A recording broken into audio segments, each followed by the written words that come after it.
Welcome to the Tea Huddle with Marisa and Kelly. Your only source for gridiron gossip.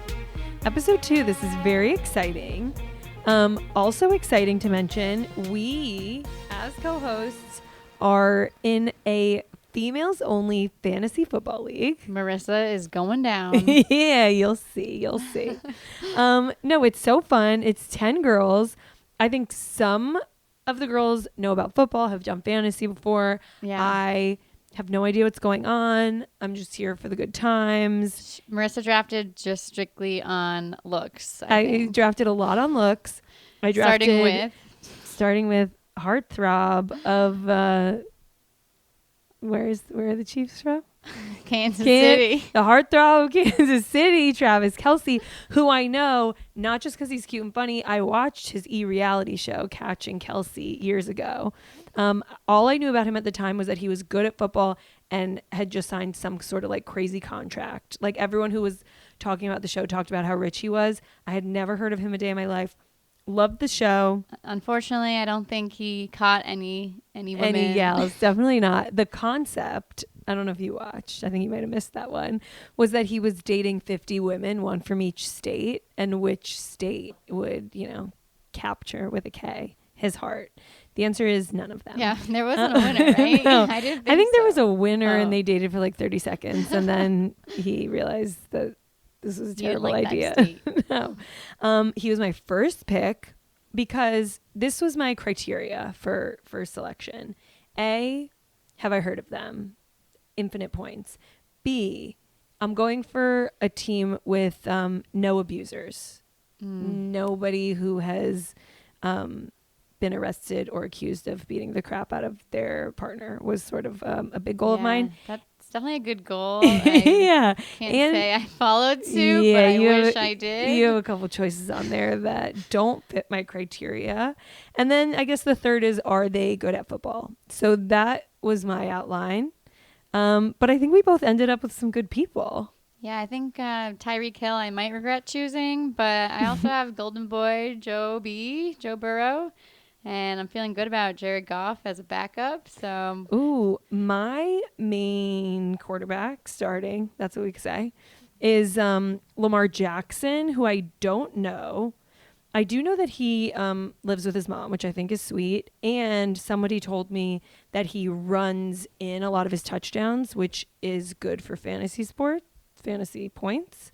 And my backup quarterback is Matt Stafford, who I know of not because he's cute only, but also because his wife Kelly has been in the news quite a bit lately. She has. She can't quite seem to stay away. I think she's been apologizing for years and years about things she said, and we'll get into that. We love a public apology. We definitely will get into that today, but some background on the Stafford family.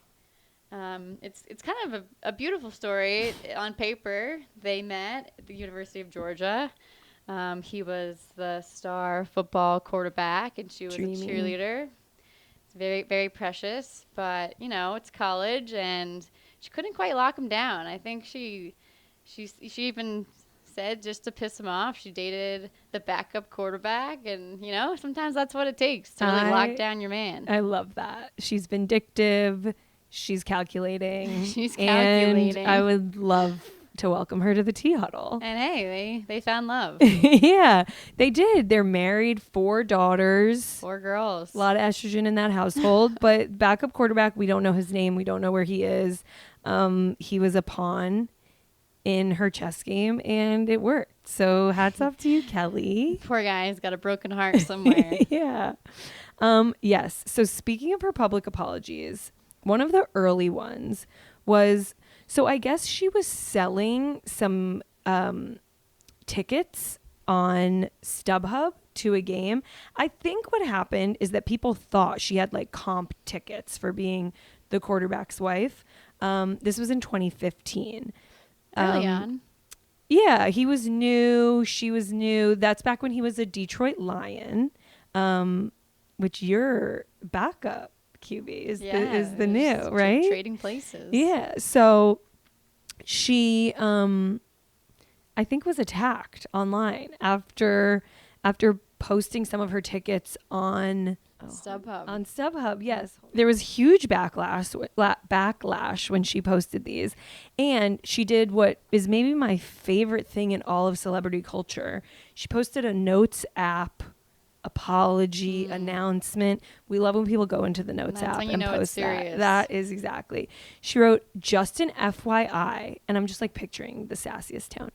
I bought those New Orleans tickets to take my family to the game, but found out at the beginning of the week my grandfather is very ill. We wish him the best, side note. So I'm going to see him instead. So for those of you who said, I'm not going because of the season we've had, there is a real reason for you. I hope you're happy. I'm also sorry for being human, all capitals, and wanting to sell the tickets we purchased because we were not able to go. We do a lot for this community, and I'm beyond tired of getting badgered for this. ... Get over yourselves. So rather than slinking quietly away or saying, I see what you guys mean, I could have given away the tickets to somebody who needed them, she went on the hard defense. And I like that about her. Yeah, she's not backing down. No. She's got 4 kids to get through college. Yeah, she needs to sell those tickets. She might need some extra cash. Exactly. My favorite story about Kelly Stafford is I think it was like one of the first few years that he was playing and something happened on the field. Oh no, there was a 49ers fan was really upsetting her, chirping her. She takes a soft pretzel, throws it at him. He calls security and she gets escorted off out of the game. Better than a hard pretzel, I guess. Quarterback's wife escorted out. Wow. I mean, it has to be like a little embarrassing for him, you think. Unless he knows who he married. He probably likes the spitfire of it all. Pretzelgate. Right. Yeah, the soft pretzel we're calling Pretzelgate. So in 2019, the Lions, which Stafford was on at the time, lost to Green Bay, Aaron Rodgers. And she was alluding that the officials were the reason that Green Bay won, that there was like something shisty going on. So she posted a picture on Instagram of Aaron Rodgers and Packer fans celebrating. And the caption was, they're missing their most valuable players of the night in this picture, meaning that like the refs should have been in the picture because they're the most valuable players. And she wrote, do refs get fined for bullshit calls? If not, they 10,000% should. 10,000%. I mean, we've all been there. We've all been there hating on the refs, but not 10,000. Not 10,000, maybe 50%. But quarterback's wife she's angry and she wants us all to know about it. So that brings us to why she's in the news right now. Yeah. So more recently, Kelly said herself, it's probably the worst thing she's done when it comes to her husband, Matt Stafford. And that's sort of saying something because as we've discussed, she got escorted out of the stadium for throwing something at someone. Yeah, it's just not a good way to start off the season talking about how her husband is not connecting with the younger players on the team. Yeah, so she has a podcast of her own. We're happy to join your community, Kelly. And this is what she said on her podcast. It's kind of crazy. So Matthew's been in the league a long time. And he's like, the difference in the locker room has changed so significantly. They have a lot of rookies on their team. They're very young. But he's like, I feel like I can't connect. He said it's so different and so hard to get to know these guys. He had a book printed out. He had the equipment guy, shout out to the equipment guy. He had the equipment guy get a book printed of all their faces and all their names because he's like, I need to know their names. In the old days, you'd come out of practice, you'd shower, and people would be playing cards, interacting. Who knows what they're doing, but they're doing something together, playing ping pong. They have a tournament going. They'd at least be talking. But now they get out of practice and meetings during training camp and they go straight to their phones. No one's looking up from their phones. Matthew's like, I don't know. Am I the dad? Do I take their phones? What do I do here? I mean, I get it, but we also did just watch Hard Knocks as we spoke about last week, and they were playing ping pong and interacting, so... Totally. Aaron Rodgers is like one of the guys. I also feel like if your husband comes home from work venting about the problems he's having, do you go on your podcast and announce to the world, including his own teammates, his opponents, and his coach, that these are the private issues he explained to you behind closed doors? It's definitely not going to fix the problem in the locker room. No.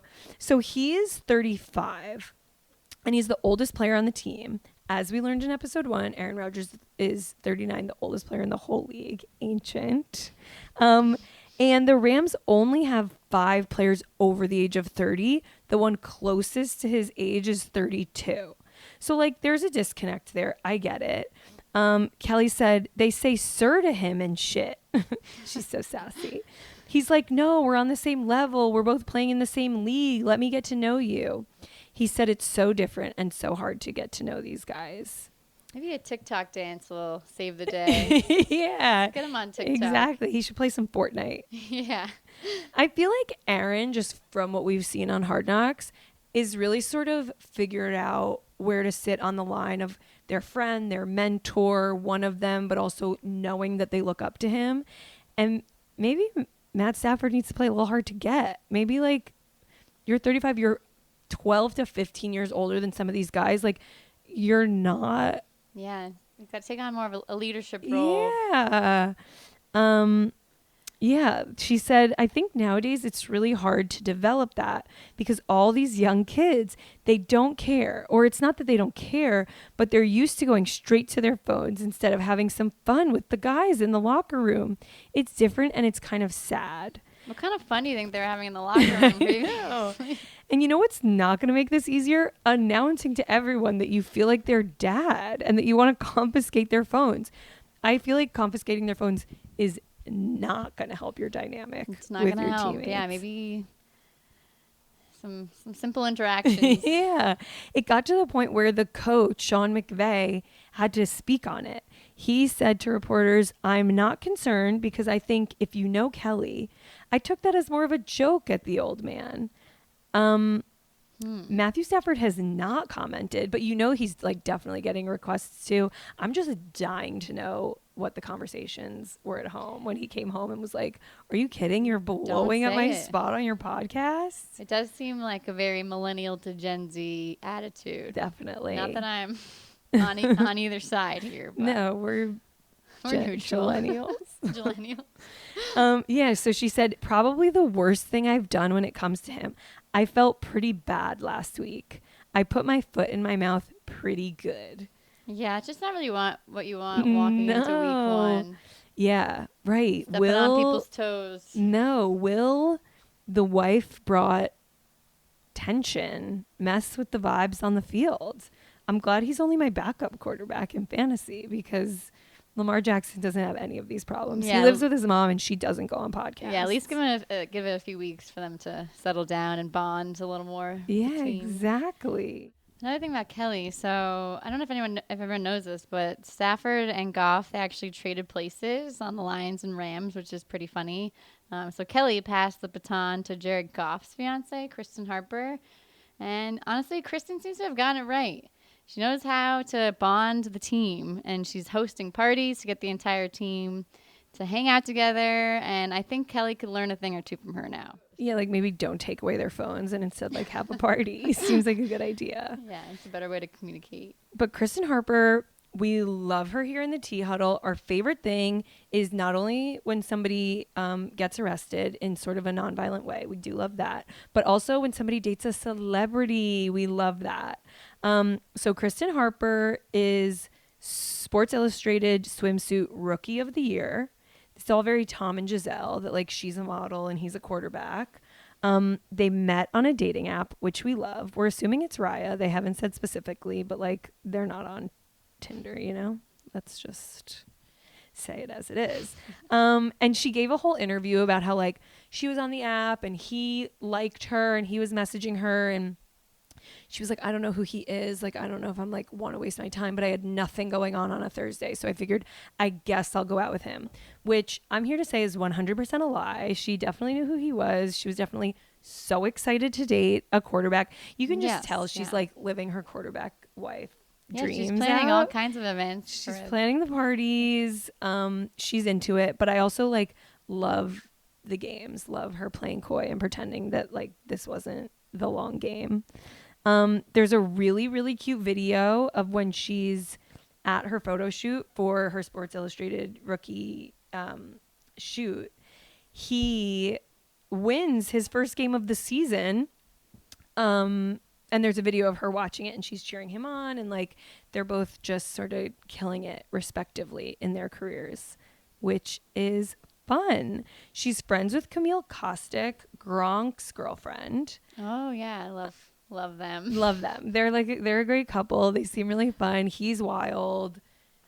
They look happy. They look happy. They really do. She was a Patriots cheerleader while he was a Patriots player, and apparently there's no fraternizing. You're not allowed to do that. And they pretend that it was once she stopped being a cheerleader that they connected and met. They don't met on the believe that. Gronk cruise. Is that what they say? I don't know. Yeah, I think probably they were breaking the rules, but like romantically, you know? Well, this brings us to the first match of the season. I don't Yes. know. I'm excited. Are you excited? So excited. Football's back, baby. And it's going to be a good game. Chiefs, Lions.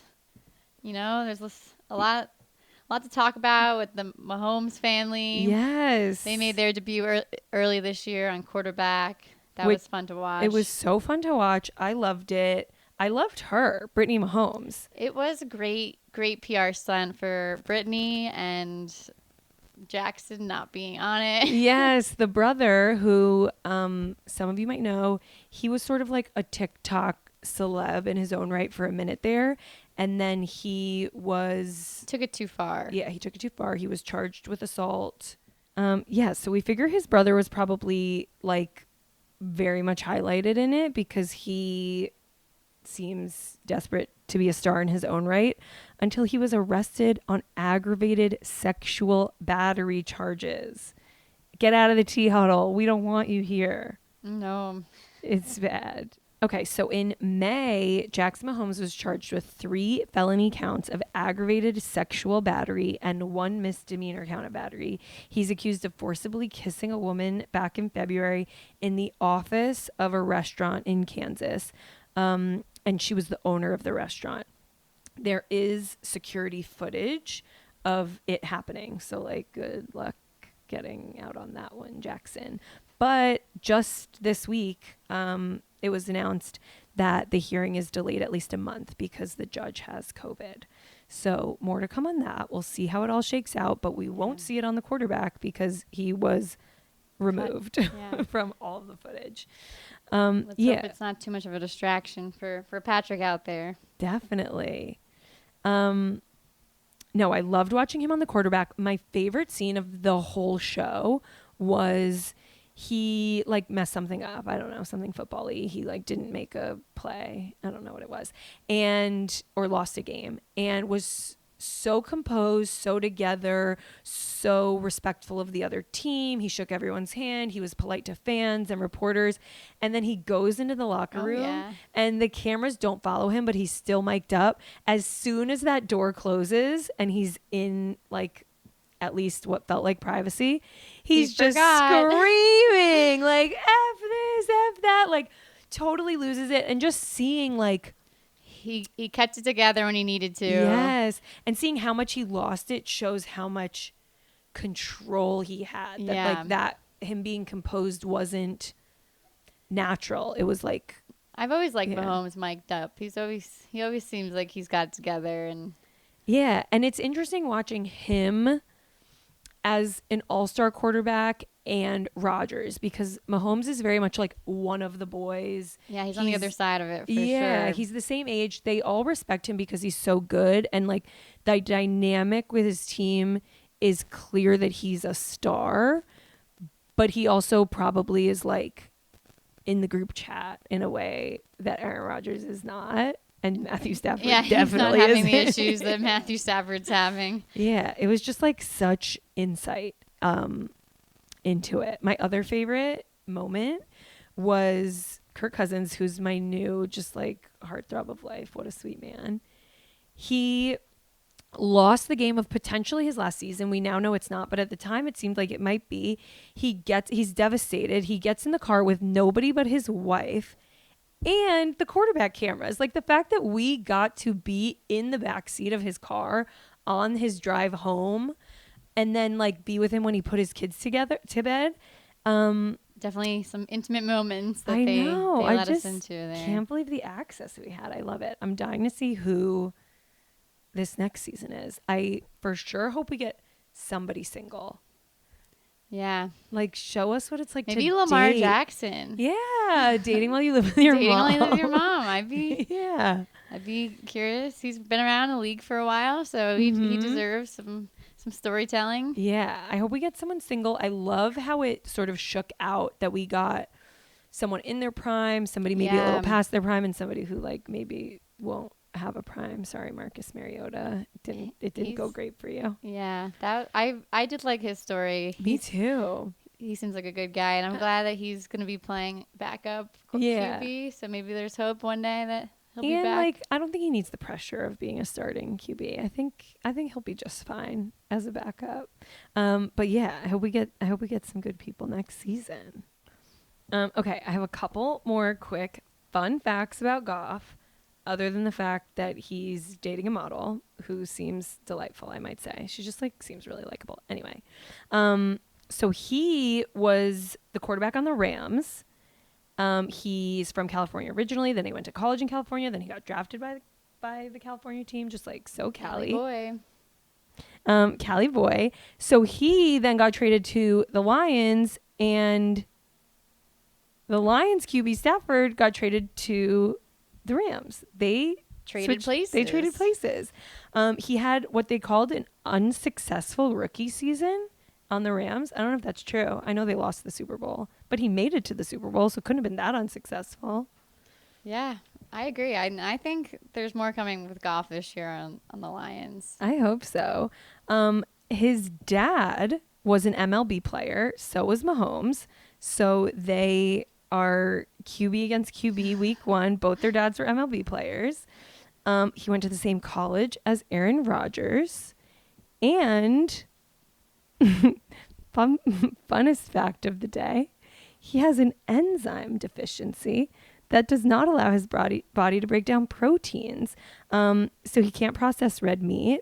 I just feel like, he's got to work around that. I hope he has a good nutritionist. Yeah, that's fascinating. Yeah.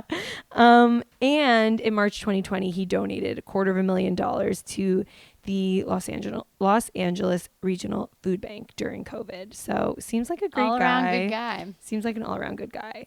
Other than the fact that they both have like great gals in their life, and one of them has an enzyme deficiency, what do you think in terms of like the sports of it all about this matchup? Do we think Mahomes is just going to like wipe the floor with the Lions? Yeah, I think it's going to be a good game. I think it's the first time in a while that the Lions have played the first game of the season. And I have hope for Goff. I think last year the Lions had the fewest turnovers in the NFL. And Goff has one of the longest streaks without an interception in NFL history. So there's hope. And the Chiefs, they lost Juju. Juju's on the Patriots now. He's a good player. So it should be a good game. All right, Marissa, I think it's that time of day for our segment section. This time we're going to have a word of the day. Ooh, word of the day. Okay. Today's word is combine. I don't know exactly what this is. I heard this recently because the Lions head coach, who's a full character, love this man, Dan Campbell. He was asked in a press conference something about the combine. Again, don't know what this is, so don't know what they asked him. But he said, you grade them off tape. You don't grade off somebody out here in pajamas. So I don't know what that is. And then also, I haven't watched the Johnny Manziel documentary yet. Can't wait to. Will absolutely. Hopefully more to report next episode. But in the clip I saw on TikTok, there was something going on at Combine where he was like taking someone else's urine from them in an elevator so that he could pass a Combine drug test. So we know it has to do with drug tests and maybe urine and maybe pajamas. Kelly, please tell us all here in the Tea Huddle, what is the Combine? Yeah, I mean, it could consist of all of those things, depending on who's participating. But it's the scouting combine. It's one of the biggest chances for young folk to get out there and prove to themselves that they have what it takes to play for the NFL. So they do all kinds of challenges. They do mental challenges, physical challenges, I guess drug tests as well, maybe some fashion shows in their pajamas. It's a fun event for young players to compete against each other. And it's worked well for some players. That's kind of how Tim Tebow was founded, and that worked for a little while, at least, for him.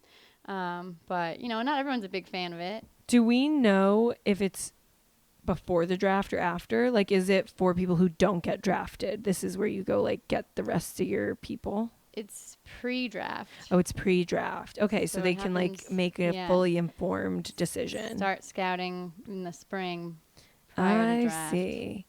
Wow. Well, Dan Campbell, not a fan. He prefers tape. Yeah. The other thing I read about this guy, which is not related to the Combine, but it is a fun story. Dan Campbell, head coach of the Lions, wanted to have a live lion on the sidelines. He said he'd love to have a pet lion with him as the mascot, and that the Lions owner, Sheila Ford Hamp, was on board, but the league office was not. I mean, what could go wrong? I don't know. Yeah, right, exactly. I mean, also not going to be the most aggressive, violent and I think it would scare away Patrick Mahomes this week if they had him on their growling. Maybe. He said, I'm not going to point out Roger on this, referring to Roger Goodell. I know who that is because he said, I'm not going to point out Roger on this. I'm just going to say the league frowns upon it. Let's just say that. So no lion on the sideline. What if every team had real life versions? A Seahawk, a Ram. It would get wild out there. That's something to watch. Yeah. So that brings us to the final goss this week. What do we have for our final goss this week, Kelly? I mean, there's so much to choose from, but the one that sticks out to me this week is Tom Brady and his relationships. Yeah, Tom Brady no longer in the NFL, but still here in the Tea Huddle. Okay, so just a little brief backstory. Irina Shayk married to Bradley Cooper. They had a baby together. They went their separate ways amicably, as far as we know. Then she was rumored to be dating Tom Brady, but around the time maybe he was rumored to be dating Kim Kardashian. There were just like rumors swirling about. It's hard to trust anything then. It was, yeah. And then photographs of them like intimately touching each other's faces. By them, I mean Tom Brady and Irina, through a car window were taken. So like that was sort of the most concrete information we had. Leaving apartments together. Yes. But then she was on vacation with her ex, Bradley Cooper, like how amicable, maybe they're getting back together. She was posting these pictures, like lovingly touching his face, and then all these topless photos on vacation. And if you're on vacation with him, like probably he's the one taking them. Yeah. So some saucy snaps. Some saucy snaps for sure. We thought maybe that was the end of Irina and Tom, but we learned this week, absolutely not. They're still together. I have to throw in it's more about Irina. She's had some history of her own besides Bradley Cooper. Rumored to have dated Leonardo DiCaprio. I swore last week we'd get back to him. More to come for sure. And then she turned 25 and he wanted nothing to do with her. And maybe Kanye West in his post-Kim phase. Also maybe Cristiano Ronaldo, who I have to say also rumored to have been with Kim Kardashian at a point in time. Same with Tom Brady, rumored, and obviously we know the whole Kim Ye of it all. So a lot of overlap between Kim, Irina, Leo, Tom. It's just like Hollywood. It's a little huddle of its own. It'll huddle of its own. But Tom Brady will be back in Gillette this weekend, so we're excited to see him on TV, back doing his thing. And keep your eye out for Irina. Maybe she'll be in the stands. Ooh, we would love that if she went with him. We'd be able to confirm our final goss. All right. Well, I think that does it for episode 2 of the Tea Huddle. All right, everybody. Thanks for tuning in. Can't wait to see you all next week for some more gossip. There will be plenty. And in the meantime, stay juicy.